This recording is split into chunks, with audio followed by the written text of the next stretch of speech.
Hello, my name is Ryan McNeil, and I'm here to tell you about an exceptional contemporary visual artist and show you some of his exceptional work. An artist is one who practices an art in which conception and execution are governed by imagination and taste. A person skilled in the fine arts. Frank Huntington Stack is certainly a professional artist who creates fine art in a number of mediums. He is best known as a painter, printmaker, and cartoonist. He is, in short, an artist's artist. His work is enthusiastically collected by national and international collectors.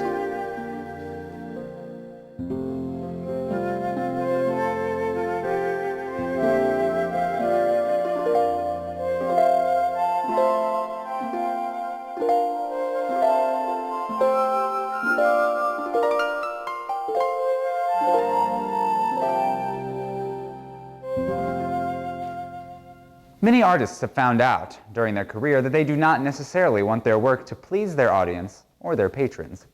They more or less create works of art against the grain of society and rather enjoy creating art on their own terms. They create work that pleases themselves, not what pleases society.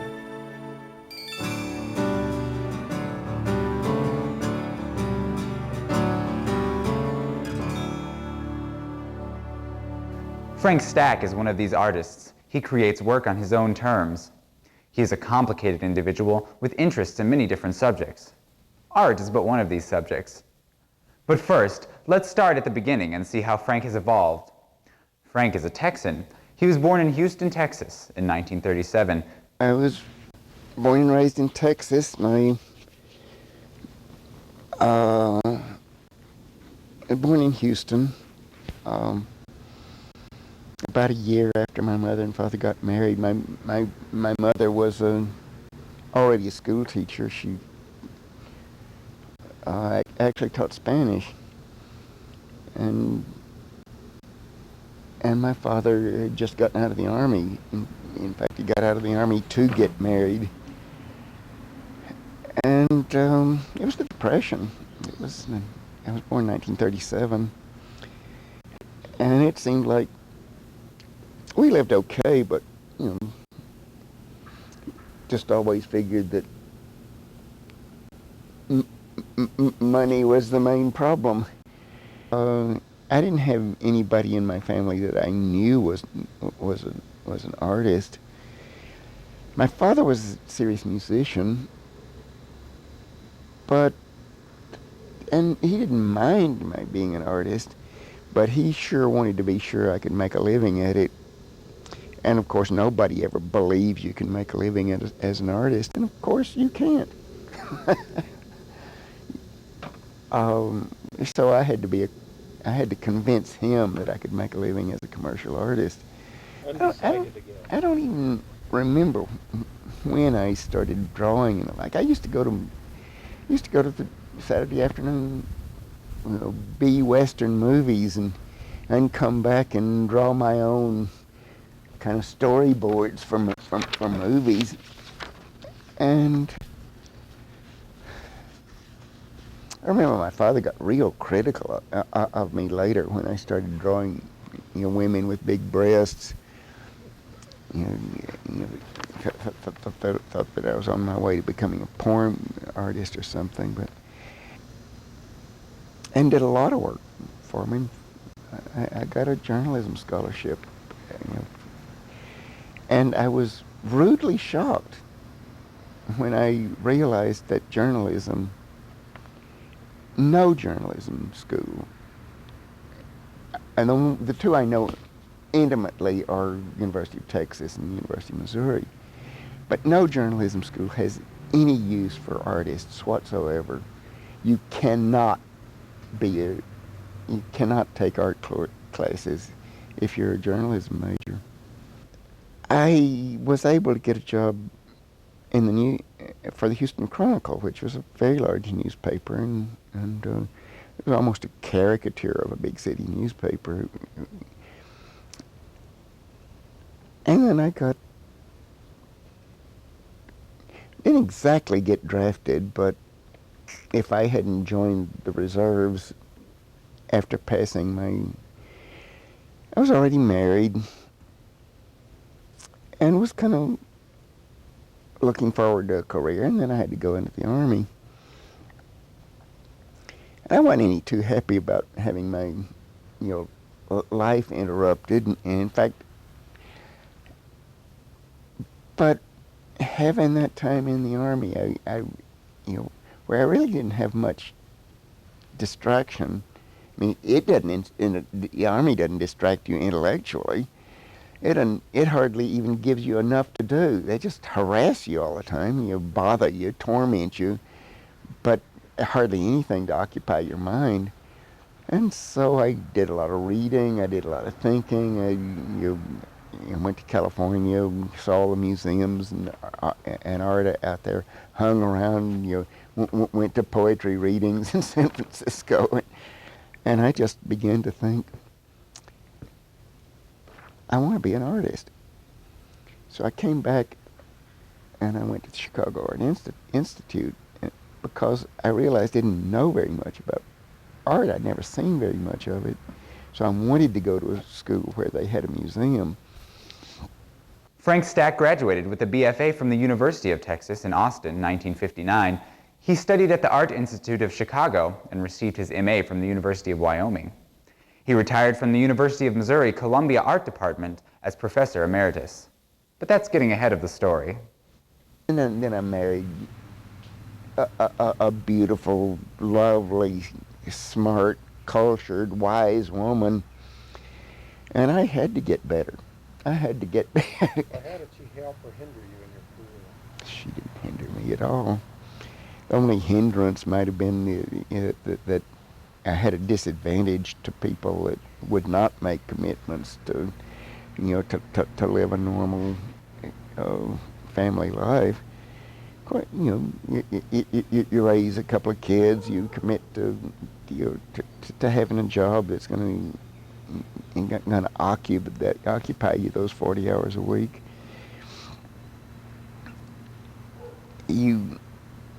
But then that's true of most people. Most people have to work for somebody. I'm not so sure that I have a feeling that if I had stayed in New York, slugged it out with those people, and they love for you. You gotta fight if you want to. And in fact, it's real fighting. It's life and death stuff. I don't mean that you punch each other in the mouth, but it's people that want to kill you as far as your career goes, and they want you to fight.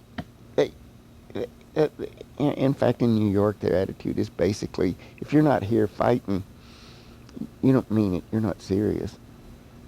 But I don't consider being an artist that has anything to do with it, really. In fact, you paint in your studio. That's where your adventures are with your art. Why should you want to go out and fight with people over your career? And I'm feisty. I mean, I would fight. I couldn't resist not fighting. And so, what I realized after going through the routine of getting all that, is that I didn't know what I needed to know. I didn't know what I wanted to know. Fred Shane put it nicely when he hired me back in 1963. He said, they're not going to pay you much, you're not going to have a good career here, but they will leave you alone. And as long as they did leave me alone, I thought, I don't know that I mind that, being left alone. And in fact, I never I never let anybody else have any say about what kind of art I did. Frank has had quite a following in the art community. Many students owe their success to Frank's skills as an artist and master teacher. I met him around 1983 here at the art department, or around 84, but he was teaching the advanced courses. So it was later when I walked into the Saturday morning drawing sessions, and Frank and Keith Crown was there, and that's where I first met him. But I knew that he was in the department, and I would only pass him in the hallway, but never had a class with him. But once I got out of Intro to Art and Intermediate, I started taking advanced courses with him. And well, the nice thing about Frank, or one of the things I really admire about him, is not only is he a consummate artist, but he's also a very giving and loving teacher. And he's as committed to one aspect of his discipline as he is to the other. And I always have respected him because he seems to be able to find a balance between those two things and not compromise either one. That's a pretty good trick. First started painting together, I think, in 90 or 91 on the Missouri, but down towards Easley, near Easley Store. Well, I had two significant instructors. One was Frank, one was Tracy Montminy. And Frank taught me some real good critical thinking about drawing and just imagery in general. The other thing that he taught me was cross-hatching or hatching in general. I had been paying absolutely no attention whatsoever to how to really pull the form out of something, and I'd always been kind of just line in value and not really thinking about surface so much. he's a person who shares a lot of his own knowledge, with his students and friends, and I never met an artist like that who knows so much of sharing his work with you. He'd go out in the landscape with you and paint in the studio, and if you know Frank, he's a big talker about. Frank taught me personally to see the colors behind the colors, and I always thought that was very interesting. His work has a richness, spiritual quality about it that he helped me to see and talked with me and showed me how he did that technically. I think if I were to find one word and to say one word that gathered up Frank Stack's work, it would be desirable. Frank makes wonderfully desirable works of art because they combine beauty with knowledge. Because he is a very disciplined painter, and in many ways a very rational painter, although he has a tremendously good imagination also. Stack first came to the public eye in the early 60s as a pioneer of underground comics. The Adventures of Jesus is considered by some to be the first work of this genre. With his underground name, Fulbert Sturgeon, Stack continued comics and developed a reputation as a fine art painter and printmaker. And I always admired the comic strip artists that would do things about landscape. Actually draw a storm or something far away in the distance, and you could tell what it was like. I love his comics. They got, if you know Frank, you know he's very intellectual underneath that slow Texas thing he gets going. And his works deal with political, social issues with a real sense of humor. Not much bite until you look underneath. His graphic novel about Harvey Picard's cancer years, the drawings were just wonderful. He was doing cartoons, and we would have cartoon fights. He would do cartoons of my brother and I being naughty, and we would retaliate by a cartoon of my father as a pickle or some silly thing like that. That was one way that he fostered an interest in art for us, and also introduced us to that whole comic aspect of his interest. Also, he had a huge library of art history books and books by about Rembrandt and Michelangelo, and he used to sometimes bring those down off the shelves, and we would thumb through them, and he would tell us the stories behind the paintings. And that made the art seem very exciting, especially when you were talking about a Delacroix lion hunt, or the sort of things that kids really like. So I remember enjoying that with him. And he would take us to museums. I remember being a bit bored in the museums and running around and not being all that interested. But from an early age, he encouraged us to look at artworks and to think about them. And there were always drawing materials. Frank has a tremendous sense of humor. Tremendous. It's wonderful. You can certainly see it in his comic art, which is arguably, the comic strip art, arguably his most serious work, which really is founded in history. There are a number of Rembrandt strains in that work and so forth. But it would be, from my point of view, having known Frank for over 20 years, I would be leaving out a very important part of his temperament and his mind if I didn't say he has a tremendously wonderful sense of humor. And people with significant senses of humor are people who are very smart and know a lot. They go together, all three of those. As Frank continued his intense work schedule, having a family, teaching at the university, and creating his own art, he was developing a style that would be used well into the next century. Since 1970, his subject matter has centered around landscapes, figures, and nudes.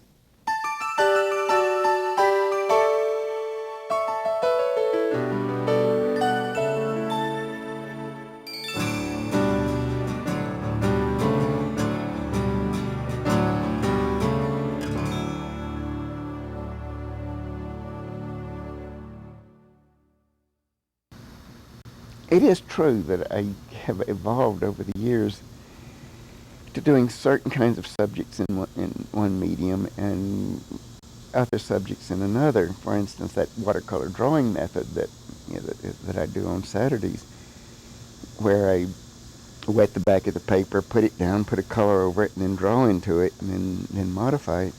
I don't ever do a landscape that way. In fact, I don't do anything but figures that way, because the method relies on the fluidity of the drawing, of the fluidity of the line. It incorporates color. When I do a landscape, usually the line is not terribly important. It's the masses of color, the way they interact with one another. So usually,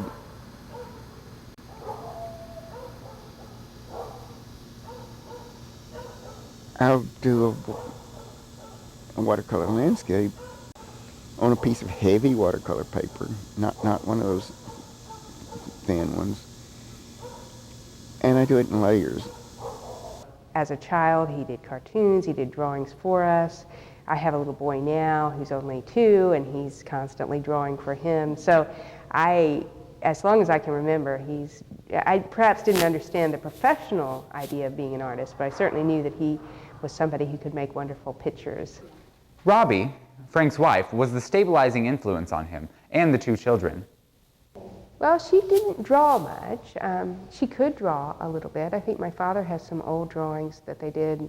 They used to go to the zoo in, I'm not sure where they went to the zoo, but they used to go to the zoo, a whole group of the artists, and she would draw along with them. But she didn't draw too much when I was a kid, but she certainly was very enthusiastic about art. She was always a stabilizing force, a supportive force, and an intellectual sounding board for his ideas. If you're around him for any length of time, you realize he's always talking and coming up with ideas, and just, he needs somebody who's interested and will listen to him and also come back at him with other ideas, or willing to challenge him a little bit. And she, of course, was a scholar in English literature, and so she had a great literary background, a lot of understanding of all kinds of aesthetic theory and the like. And so she was a great person for him to talk to about his art. If you've seen him do his watercolors, he has invented a whole new style of doing figure watercolors. And figure watercolors is something very, very few artists have done. It is a very difficult thing to do. In fact, my father was telling me at one point he was going to write an article for American artists about doing the figure watercolor, and they said, so you attempt to do the figure in watercolor? And if you look at what he's done, it's not just that he attempts to do the figure in watercolor. He takes real chances. He tries to show the figure in motion. He tries to show flickering light on the figure, and he does these relatively quickly, and it's pretty amazing. So he's really developed on that end, I think, in the past 20 years.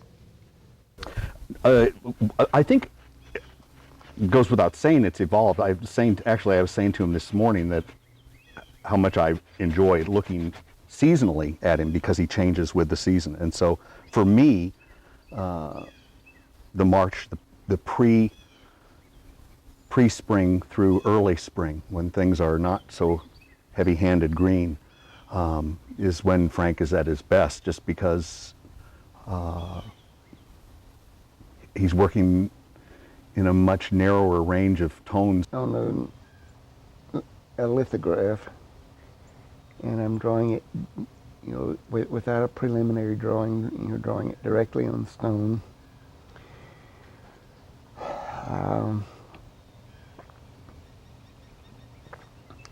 And if I draw it right,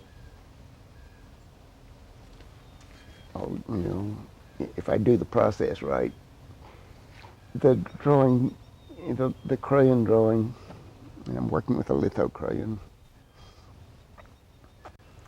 should look just about exactly the way I draw it.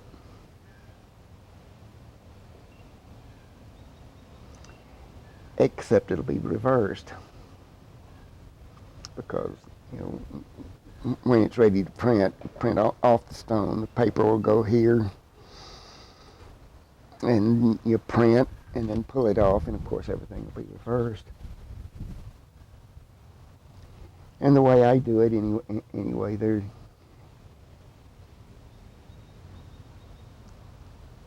is no original.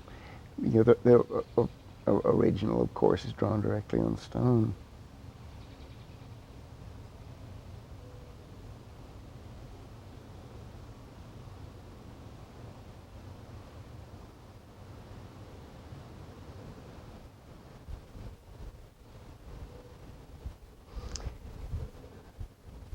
And because you use the stone over and over again, you don't.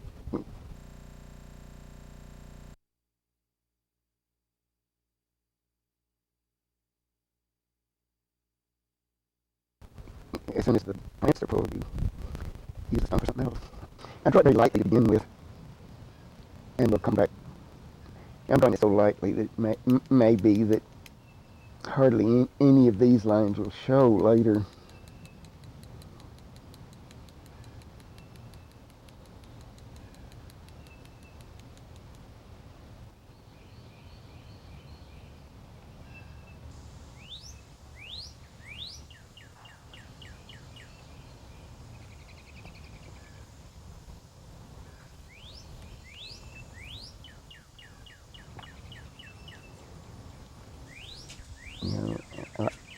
Like this, drawing directly on the stone, is stone's already gray,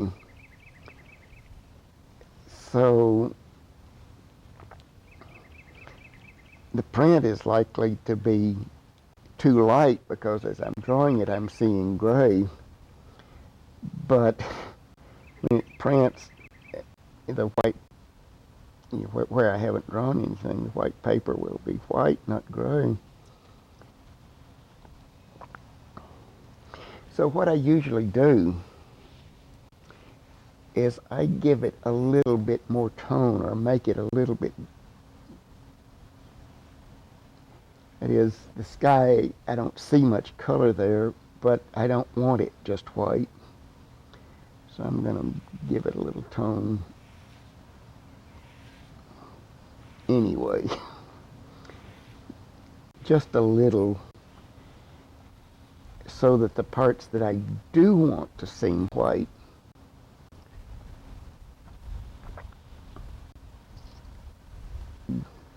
paint a landscape, or to draw a landscape.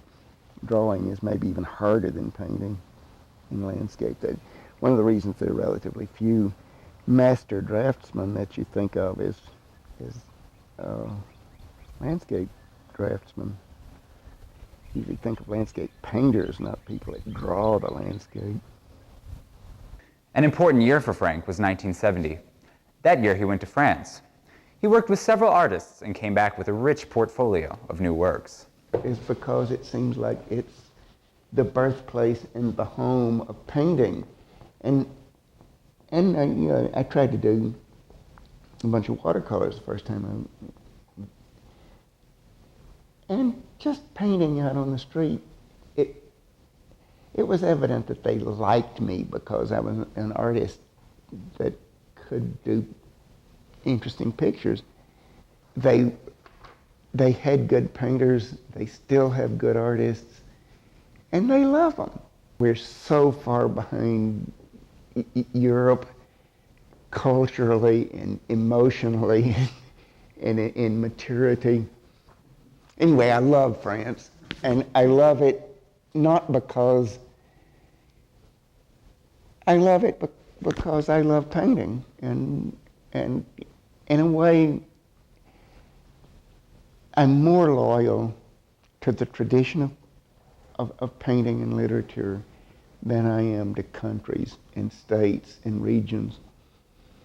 As the years went by, Frank has developed his own style, especially in his watercolors and oils. These 4 watercolors Frank did 6 months ago or so. They are of me, although that's not what is so important. And Frank has an interesting concept of portraits anyway, which is they shouldn't be identical. Maybe I'll say my understanding of Frank's understanding of portraits is that this is not really an issue to make them identical with the person. You are embodying that person in color and in form and in shape. It was really, really fun to be able to watch Frank paint because it is sort of like witchcraft in a way, watercolor in particular, which I cannot do. I am in awe of anyone who can do watercolor. Frank says I should get over that, and I guess I'll try. Just kind of following my own taste is that I liked figure art. I liked landscape art too, but I found myself particularly liking, as I was developing my taste, Rembrandt,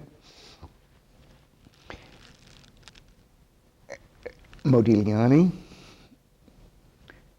Rubens, Velasquez, Titian, the great figure artists. And I particularly liked what they would do by putting the figures into context. There's a problem with the Caucasian nude, especially the Northern European one, where there isn't enough color to the figure. And so you get interested in doing color modeling, and there's such a shift of tonality to do the skin, which it always seems to be brighter than anything else in the room. I mean, why the nude? It's probably at least partly because we live in a society that's almost hysterical about it. It's hysterical, in fact, we talk about the land of the free and home of the brave. I would say, don't we wish that it was the land, it's actually the land of the cowering, ignorant, foolish, scared. And so when you appeal to fear, you appeal to the lowest common denominator, you get elected president.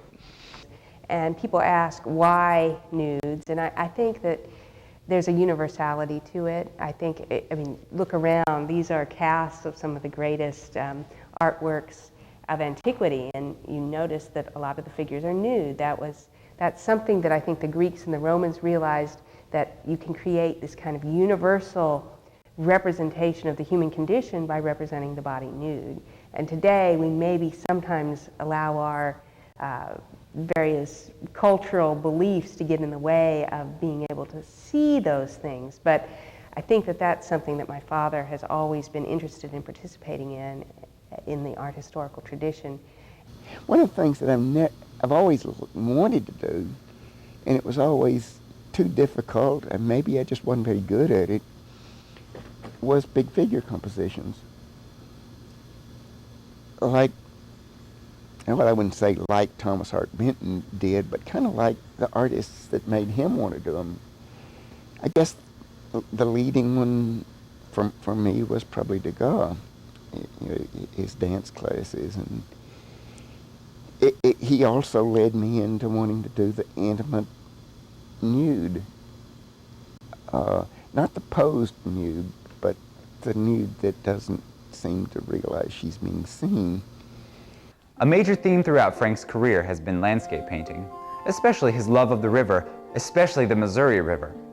He prefers to paint on location, in practically any kind of weather. He is a true plein air artist.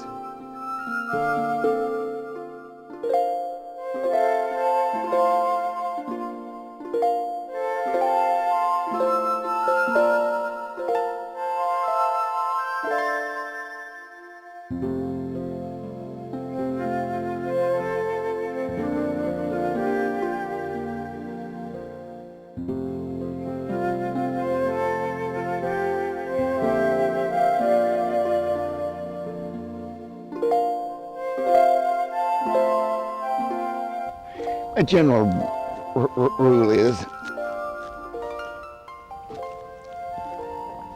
do your yellows first, but also do your cleanest colors first.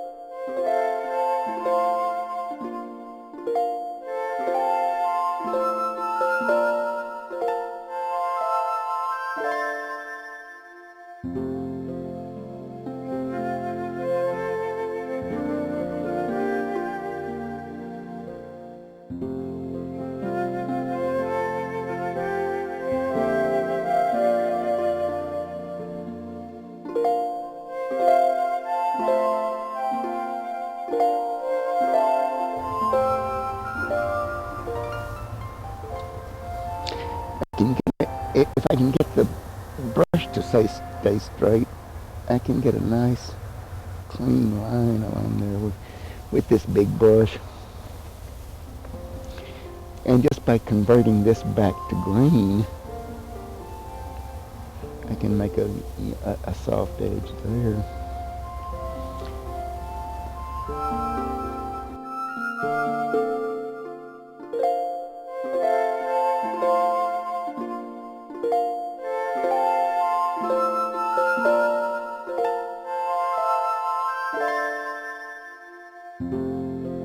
If it's a painting, the color is what it's about. Not really the drawing. You know, it can be partly the drawing, but if it's mostly drawing, don't do color.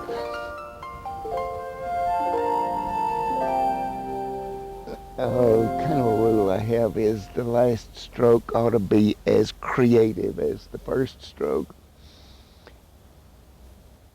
There is hardly a day that goes by without Frank creating 3 or more artworks. He is a diligent, prolific artist, constantly communicating his ideas into visual art.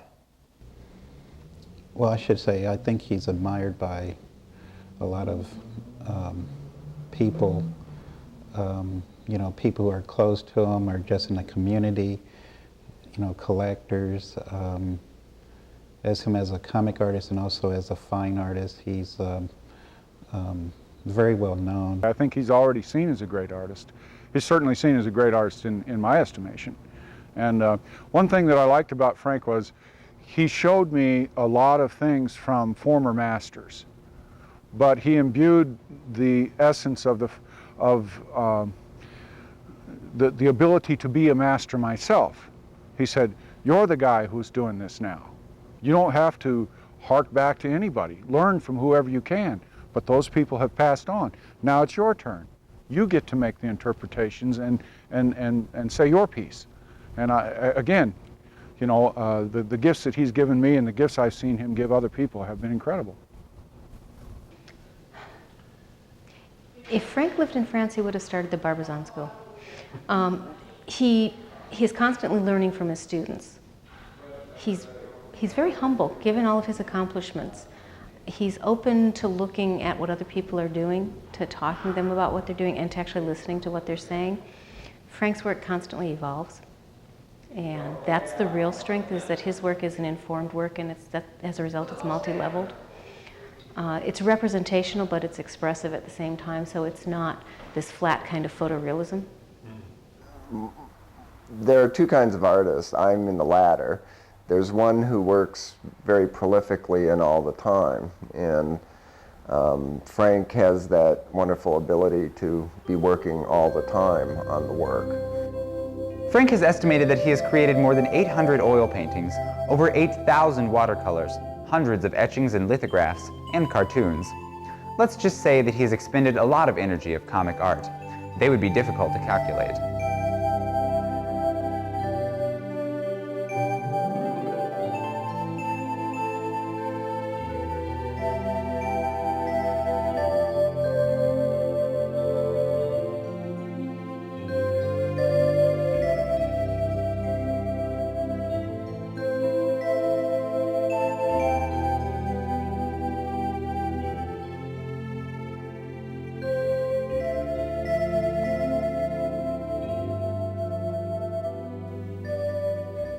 Many wonderful memories come to mind by Joan Stack, Frank's daughter. He was always a very attentive father. He, of course, worked during the day, and that traditional way that fathers were back in the 1960s and 70s. But he always made a point of reading to us as kids. He seemed to enjoy it. He would put on voices and things, and he would usually read us our bedtime stories. In fact, as I said, he's a good grandfather. He plays with my little boy, and he's already, again, like he did when we were children, he's already drawing for him. William will say, draw a cat, and he'll draw a cat for him and do all those things. So, so I'm enjoying seeing him, again, kind of relive those things that I'd experienced as a child. If you are an aspiring artist and thinking about being a professional in the world of art, Frank has this to say. Is if you have an idea of something that the world hasn't seen yet, good or bad, I don't think it's your job to decide before it's seen whether it's good or bad or not. If money and new cars and cool clothes and keeping up with your friends means a lot to you, then probably you care about that more than you care about making any kind of contribution. If you don't have any contribution to make, don't do it. And my kids went to preschool in Paris, and I'm quite pleased that they weren't repelled by the idea of art or disgusted by. I've got some friends whose children grew up wanting things so much that being it wasn't that they weren't talented, but they sure didn't want anything to do with any art careers because they could tell that it was going to be a life of deprivation, which indeed it is. And if that bothers you too much, don't do it. In the world of visual art, it is sometimes a lonely world. The thing that my daughter said about being an artist, about the reason she decided not to be, was that it was too lonely. You know what you've got to do. You've got to get off by yourself, get quiet, tell people no, and work in your studio. Lonely. When you do a good picture, nobody applauds, nobody cheers. Usually nobody will even tell you that you did a good picture. You show it, what happens? Nothing. Nobody says anything. My wife had a heart condition, and I don't think I ever realized that her health was failing for a long time. I was nervous and full of ambition and energy, and I kept hoping that some kind of alternative art scene would seriously develop in the Midwest. And although I'm sure they'd like to argue in Kansas City and St. Louis and Dallas and Denver that it did, no, it didn't. This is culturally a frontier run by people who don't believe in anything but money. No, I can't say that I'm a Texan. I lived in Missouri for 40 years. We moved here. My wife died here. Did I have any other option? I'm not sure I did. Could I have gone and made a splash in New York or London? Oh, probably not. Frank continues to regularly show his work worldwide. He has had exhibits in New York, St. Louis, Los Angeles, Paris, Turkey, Korea, and China. He travels extensively in France, painting and making prints. His weekly painting group in Colombia, which started in 1967, still meets every week. With technology, he is marketing his art. He currently has a website and sells art regularly on eBay. If you know him and if you've seen a lot of his artwork, he will surprise you because I have been over his house and I thought I'd seen almost everything he has done, but then there's, there might be a painting over in the corner. I said, hey, when did you do that? And it would just like be something very powerful, and I go, wow. But then he would say, I did that back in the 60s or 70s, or I go, wow, I thought I'd seen almost everything you have done, but that's how he would surprise you. And Frank is showing a lot, he's producing a lot. He's working with artists he admires, artists he enjoys, working with students. I don't see that changing right now. Because of electronics, because of the computer systems, Frank's work is being seen by a lot more people. He's out on eBay, he's out on websites. He's got his own website now. In 15 to 20 years, there probably won't be a lot of change. 25 to 50 years, I think that Frank's work is going to endure. It's good work. It's technically good work. It's expressive work. He's prolific. Frank was asked to describe himself and his art in one sentence. Here's what he said. I'd like to be thought of as a creative visual artist who never was entirely predictable. A statement that I liked from Picasso was, I'm interested in what I do because it's not preconceived. I would like to think that I was a nourishing influence to the people that depended on me for some things, like my family and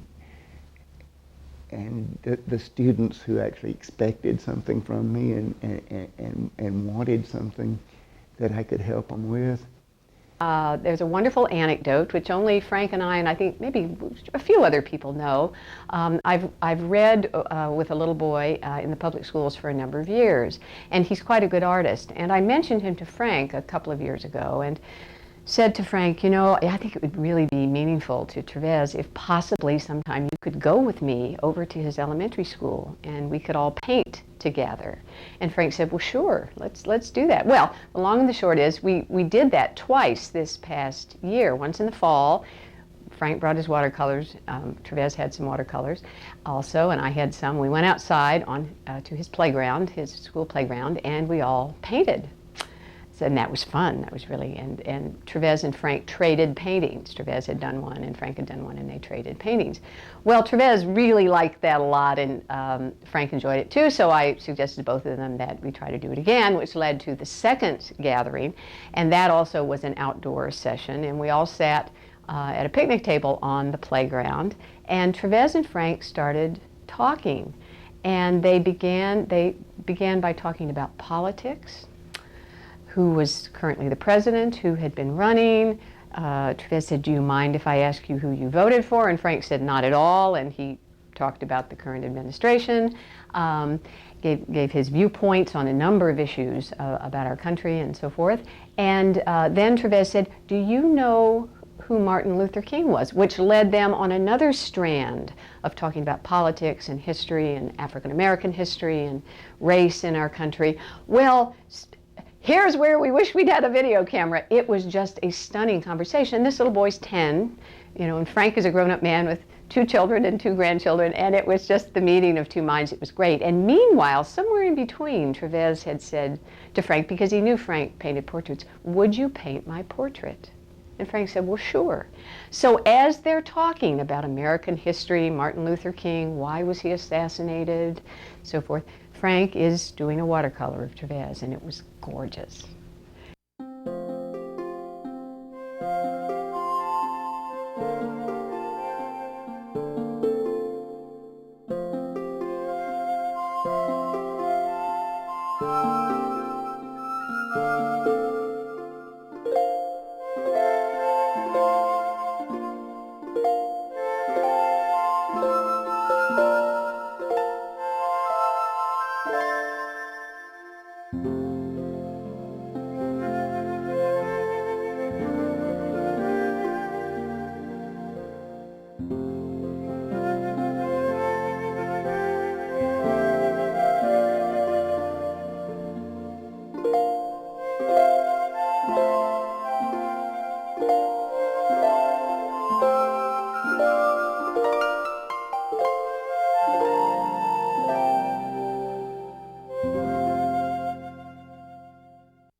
Frank is unpredictable and sometimes goes against the current grain of thought.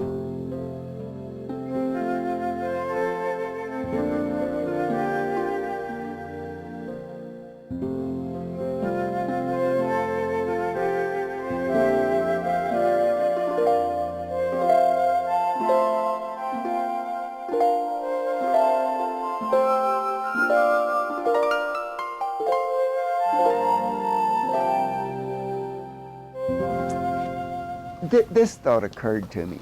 By doing safely conservative subjects, why don't you do a nice fall scene? Why don't you do some more of those barns? And how about a floral? That in a way, what you're just doing is letting the conventions of the society dictate that you won't even try to do anything exciting. Not that you can't, not that hop Hopper could have done a nice barn. Ennis or Monet could certainly do a nice fall scene, but it isn't the subject that determines the meaning of the art anyway. For a long time, a lot of people like to relate him to Matisse. There's certain Matisse-esque qualities to the way he controls a pose and the way he controls his drawing of that pose. But really, I do see Frank as a totally separate artist. I would never get him confused with anyone else. From the years that I have known him, I think he's very thoughtful, and you know, he's a great man as to share his work with his students and friends, and I admire him for that, and to be here at this time, you know, to be a part of that in the art community, to know him, that's what I can say about him. Frank, as far as the art world and philosophically, is kind of like the great library, you know. He just knows so much about art and so much about history and philosophy. It's just like a great library. You can talk to him in depth about the most, you know, simply historical things, and he just knows volumes about, you know, the arts and history, and it's just really a wonderful opportunity when given the chance.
He's a fabulous local artist, and we have always appreciated the style of his work. And today, for the first time, I've seen some of his prints that I think are quite nice, and we haven't had an opportunity to hang those before, so we're looking forward to seeing the reaction of the patrons that come for the opening.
Over time, will Frank's work endure and will it be valuable? He will have his place. I think he's an important American artist who reflects a certain perspective, a perspective that does not come from the East or West Coast. I know he probably would bristle at the idea of being labeled a Midwestern artist. He still wants to be a Texan artist, though he doesn't like Texan politics. So he doesn't quite know where he fits in. But I think that is important. There aren't that many artists from this region. I have to tell you, as an appraiser, that and we also do some art consulting, whenever somebody asks me if something's a good investment, first I give them the market approach, which is, it will probably endure, or no, this guy hasn't built enough of a reputation. Frank's work will endure, but I always tell people, what's the best investment? It's what you're going to enjoy looking at. If you enjoy the artwork, if you think you want to look at it every day or once a week, you should buy it. Frank is a good artist. Frank has trained a lot of good artists. That might be his legacy. What I've gotten, Frank has never said this to me, but from the conversations we've had and from what I've observed, I think he believes in the community of artists, that artists help other artists become better artists. And that's really what any school of art is about, is the nurturing and the critique of your peers. So he's a wonderful artist. He's a wonderful person with kids, really, and a great friend. I don't want to be thought of as just a nice, sweet artist. I'm critical. I'm passionate sometimes. I can't help those attitudes. To stuff that in would just be to quit, to shut up, to not do anything. And a lot of times you do have to deal with criticism. People that don't like what you do. My attitude toward that is do something else then. Or if you don't like what I do, you don't have to buy it. But, and of course, a further thing is the world can do without art. It can do without me. It can do without you.